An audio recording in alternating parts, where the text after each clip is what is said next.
আরে ভাই কই যান? ভিডিওতে ঢুকছেনই যখন তাহলে ভিডিওটি একটু দেখে যান।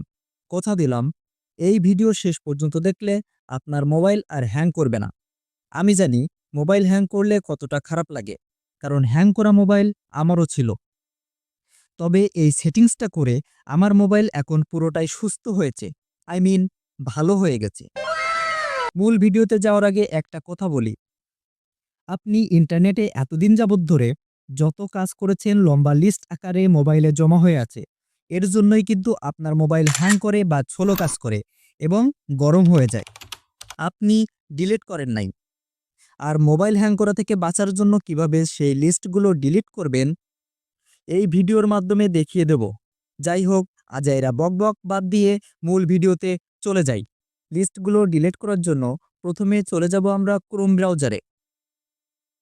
ক্রোম ব্রাউজারে যেয়ে লিখব মাই অ্যাক্টিভিটি। এই মাই অ্যাক্টিভিটি লেখাটি সার্চ করে দেব।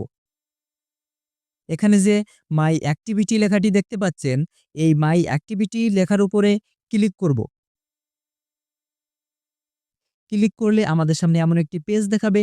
আমরা এতদিন যাবৎ যত সার্চ করেছি তা আমাদের সামনে শো করবে।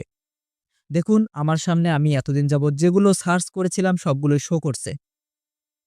এবার আমরা চলে যাব উপরের দিকে। উপরে যে ডিলিট অপশনটি দেখতে পাচ্ছেন, এই যে ডিলিট অপশনটি দেখতে পাচ্ছেন, এই ডিলিট অপশনের উপর ক্লিক করে দেবেন। এরপর আপনারা ৩ নাম্বারে যে অল টাইম দেখতে পাচ্ছেন, এই অল টাইমের উপর ক্লিক করবেন। আপনাদের অথবা থাকতে পারে অটো। আমার অল টাইম রয়েছে, আপনাদের থাকতে পারে অটো। এই অল টাইমের উপর বা অটোর উপরে ক্লিক করে দেবেন। এবার আপনারা ডান কোণায় নিচে দেখতে পাচ্ছেন নেক্সট।